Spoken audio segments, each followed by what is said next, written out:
Fellow Virgin Islanders, residents, and friends, the Ministry of Health and Social Development, together with all relevant agencies of the Government of the Virgin Islands, continue to closely monitor the rapid international and regional spread of the novel coronavirus disease, COVID-19, and apply all necessary precautions to prevent the implementation or transmission of the disease in the British Virgin Islands.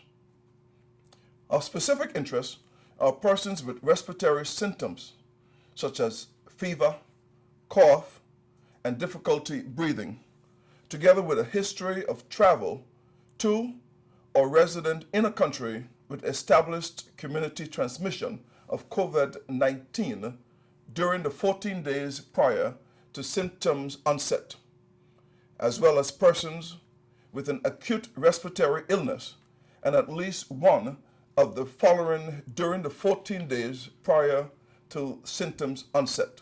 A. Contact with a confirmed or probable case of COVID-19, or B. Worked in or visited a health care facility where confirmed or probable COVID-19 patients were being treated.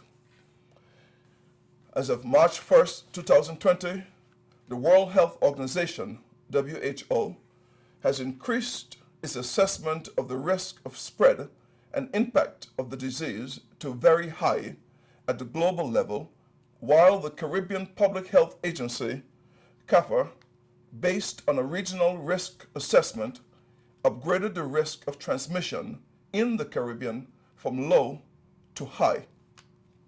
To date, WHO has reported 87,137 cases of COVID-19, leading to 2,977 deaths within 60 countries, inclusive of 2 island nations in the Caribbean.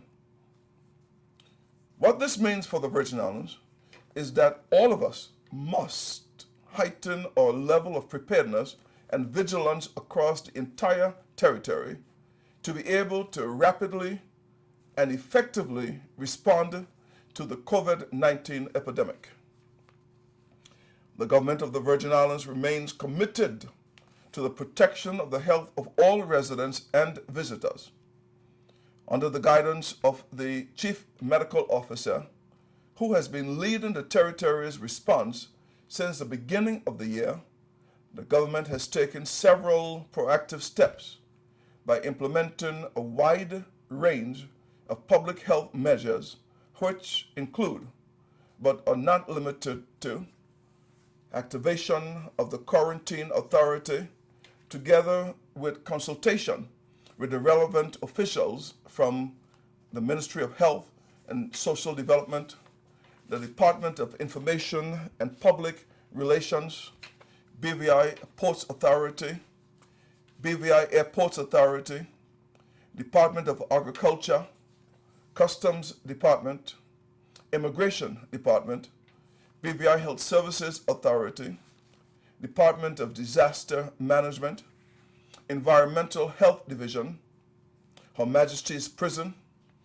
Royal Virgin Islands Police, Fire and Rescue Services Department, Deputy Governor's Office, BVI Tourist Board, and the Ministry of Education, Culture, Youth Affairs, Fisheries, and Agriculture.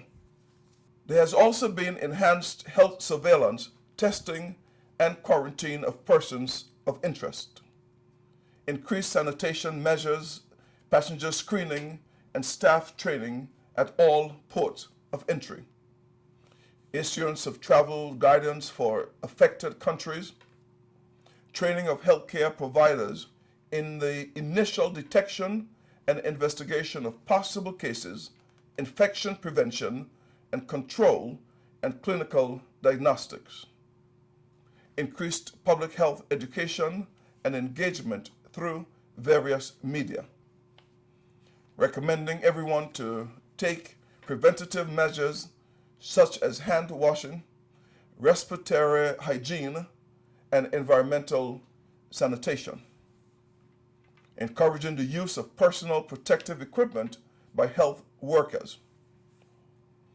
implementing advanced processes for the effective management of ill patients at all primary ports of entry, including the establishment of quarantine spaces, collaboration with air and sea port authorities and health officials from jurisdiction with direct transit routes to the BVI to ensure the effective implementation of public health protocols related to international travel. The Ministry of Finance has also agreed to issue a special warrant to secure initial funding of over $3 million to assist with preparedness and responsive efforts to include overall coordination, surveillance and risk assessment, rapid response, laboratory detection, ports of entry surveillance, public awareness, and community engagement, case management, and infection control activities. This will also cover capital works such as the retrofitting of immigration booths, establishment of quarantine stations at ports of entry, and the refurbishment of a section of the Major Peebles wing of the Dr. D. Orlando Smith Hospital, commonly referred to as the Old Hospital, for the isolation and care of patients affected by the disease. As the need arises, government will make additional funding available to ensure a vigorous COVID-19 response to protect the health and well-being of the territory's residents and safeguard of economic interest. The government of the Virgin Islands is also collaborating with other Caribbean countries to ensure a well-coordinated regional response. I was pleased to participate in the 8th Special Emergency Meeting of CARICOM Heads of Government on Sunday, March 1st, where a regional protocol establishing minimum standards for dealing with the COVID-19 virus was agreed.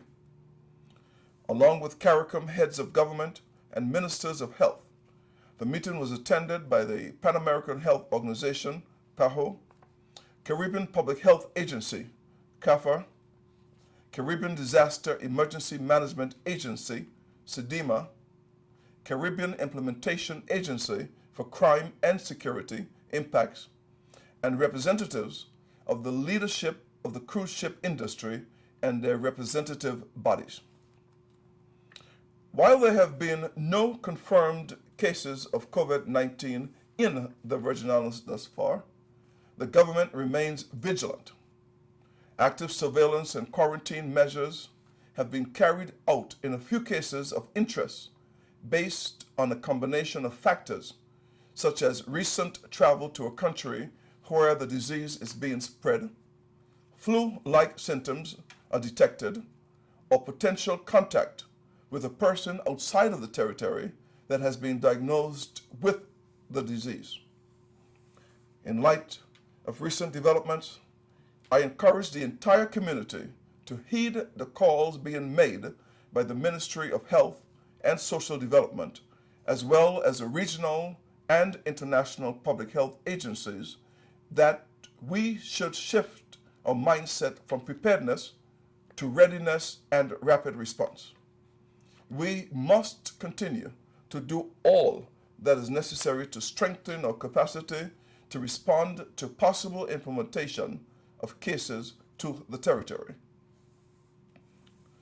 As the government heightens its response to this rapidly evolving epidemic, I want to bring to your attention some of the actions that will be taken over the coming weeks. At all ports of entry, there will be increased signage and health alerts, as well as enhanced sanitation and screening measures for the protection of staff, travelers, and the wider community. These will include monitoring and assessments by health personnel, temperature scanning, and the quarantine facilities provided by the BVI Airports Authority and the BVI Ports Authority, inclusive of the Cyril B. Romney Tortola Pier Park.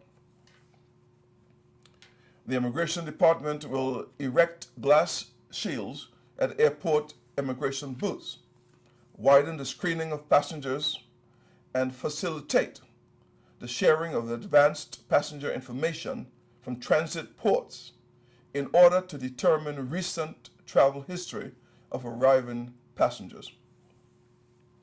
The BVI Health Services Authority has acquired additional equipment and medical supplies and will shortly be ready to conduct COVID-19 testing at the Dr. D. Orlando Smith Hospital Laboratory.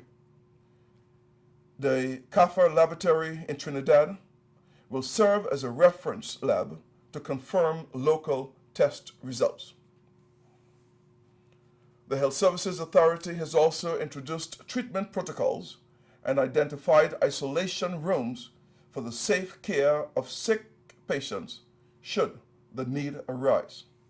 The Environmental Health Division will continue to conduct training and capacity building and provide technical guidance to border protective agencies, frontline tourism workers, taxi operators, and other strategic sectors in the days and weeks ahead.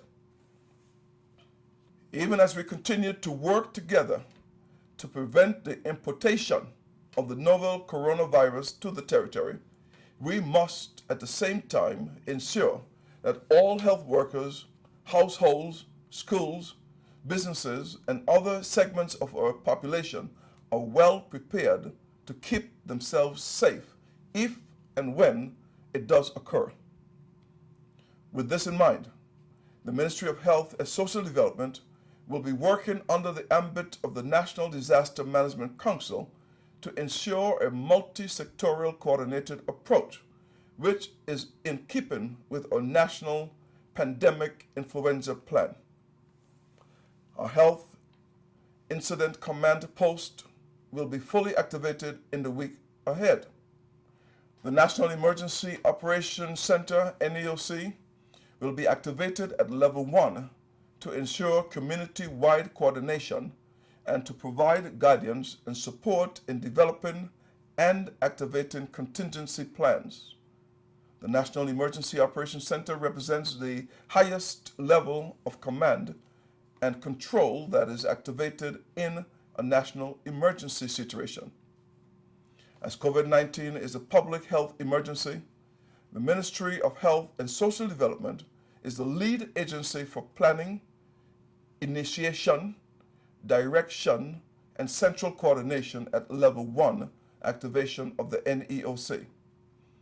I will again take the opportunity to urge everyone to take basic hygiene practices such as frequent hand washing with soap and water, use of hand sanitizers, coughing in your elbow or tissue, frequent disinfection of surfaces, and avoid close contact with anyone with cough or fever symptoms. If you have fever, cough, and difficulty breathing, seek medical attention early and share previous travel history with your healthcare provider. The situation is still evolving, and we will need to tailor our response to reflect the realities on the ground from day to day and from week to week. We have overcome much greater challenges in the past, and I am confident that we have the capacity and psychological resilience to face this new challenge together without resorting to undue fear, panic, or stigmatization.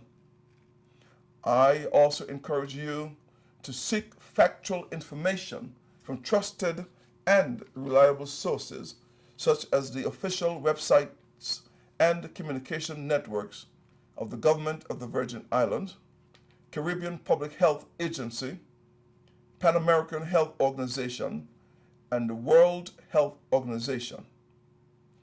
You can expect to see regular updates as we continue to work to safeguard the health of the population and endeavor to keep you informed every step of the way.